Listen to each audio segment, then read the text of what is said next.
In Half-Life 2: Raising the Bar, Josh Wire says that puzzles in downtime are like a sorbet in a multi-course meal, and that they allow the player to better appreciate whatever action comes next. Without these pacing contrasts, everything becomes a numbing blur of relentless action, which winds up being fatiguing and not very fun after a while. This quote is in the book section on the Ravenholm level, but you can see that this idea was applied to every level of Half-Life 2. The whole game rarely uses music, and when it does, it doesn't last for very long. Combat is divided into deliberately placed set pieces, with most of the game time actually involving more exploration and scavenging than firefights. And once those fast, loud firefights are over and done with, the game gets very, very quiet. It's full of quiet time, and quiet time is actually a really important aspect of narrative-driven action games, but it's sorely neglected in some of the biggest action games around. I first wanted to talk about this stuff after playing the campaign of Call of Duty Ghosts, and you can probably imagine why. The Call of Duty campaigns are non-stop action. They're not totally lacking in quiet time, but they are lacking in moments where the narrative of the game just shuts up for a minute and lets you explore quiet places by yourself. During scenes where you're not supposed to be intensely concentrating on the combat, you're supposed to be intensely concentrating on following someone's backside. I also noticed this problem a few years earlier when I played Saints Row 3 for the first time.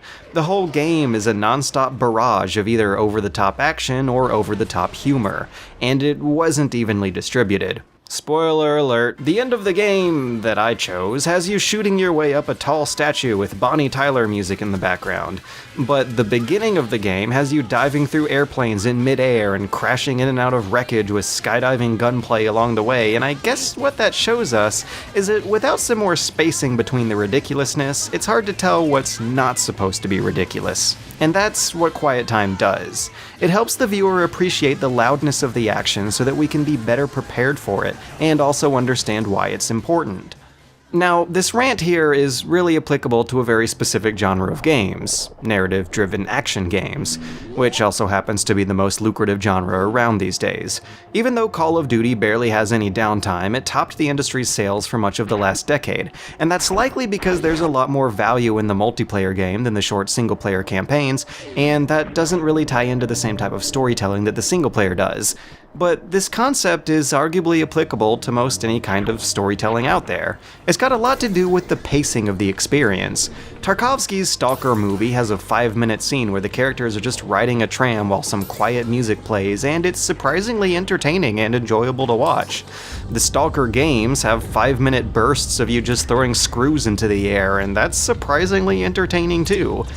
Quiet time does not have to be added to the detriment of the action.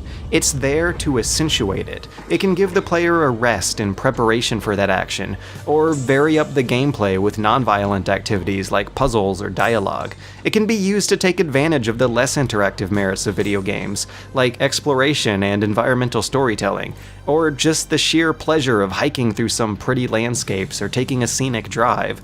Quiet time helps compare the action to whatever is not supposed to be action, and it actually ties into the deliberate arrangement of the entirety of a game's content, from how the music system works to how fast-paced the combat is to how the level design funnels the player through the game.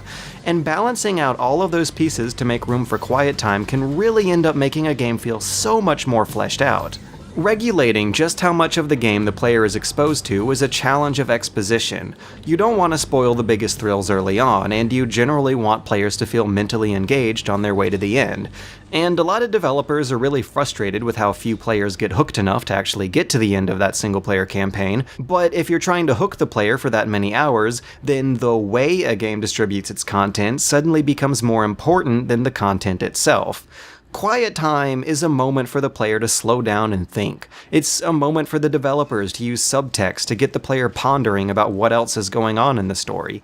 It can make players feel smart by hiding relevant story details in the environments, or it can make players feel concentrated and scared by simply ramping up the tension.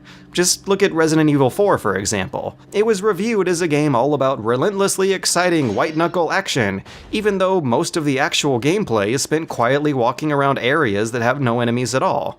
Maybe a part of the reason why it was so exciting lies with the level design. Maybe the high consequences of its punishing combat was spaced apart enough to make it feel meaningful. Level design may just be the most important aspect of a narrative-driven action game. Levels are essentially what dictate the pacing of the whole story. Level design is what decides the flow between scenes of dialogue, drama, and combat, and also the quiet and more introspective moments scattered between them. Anyways, I also just finished playing Metal Gear Rising and noticed that even the craziness of those games have moments of quiet time where you're encouraged to go on little item hunts by yourself at your own pace, without any prodding encouragement from other characters.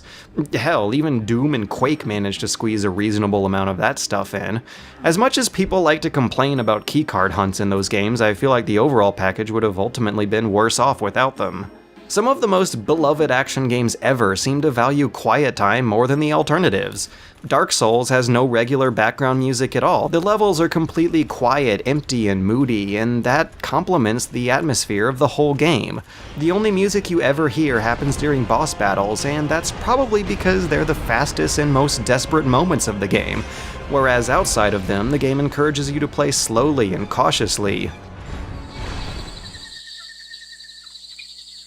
Metal Gear Solid 3 has no ambient background music. The game is completely silent unless you've been spotted by an enemy, and since it's a stealth game, that's exactly the thing you're trying to avoid. There's a much more serene and patient feel to the game when you're unnoticed. It's just nature sounds, and that reflects the slow pacing of its stealth. And once you do get spotted and that loud music rips up, it's easy to tell that the game is drawing a very clear line between two states of play. These games are built with systems that use quiet time to influence how you're supposed to play depending on the situations you get yourself into. But on the other hand, Call of Duty Ghosts has no real hands-off, player-driven quiet time that I can remember. The most player-driven gameplay moment has you being stalked in the jungle by overpowering enemies, so it's not like you can relax, and it mechanically reels in one over-the-top, ridiculous scripted spectacle after another, without holding off the bigger spectacles for the end. It uses its loading screens for exposition dumps without incorporating exposition into the level, and the stuff you do in those levels is not consistent at all thanks to drastically different gameplay that comes from all the drastically different scripted sequences. You don't have time to think for yourself and take in the moment. You are always being prodded along by very loud people telling you what to do against a loud soundtrack peppered by loud sound effects. But isn't the one Call of Duty level that everyone seems to enjoy the most one of the quieter moments in the series? All Gillied Up wasn't exactly downtime, but it was a lot more quieter than your typical gameplay. And it's kind of funny to see the series try to follow in the footsteps of that one level, but it also shows that presenting non-stop action without taking some kind of break is usually not an effective way to tell a story. There's a lot to gain from tastefully dipping into some quiet time, from letting us explore a lush forest all by ourselves, or taking a slow drive into the sunset with some appropriate music, or just something basic like searching through a cleared area for items you might have missed. And a lot of games out there just dismiss how much they could have added to the experience by letting the player stop and smell the roses for a minute.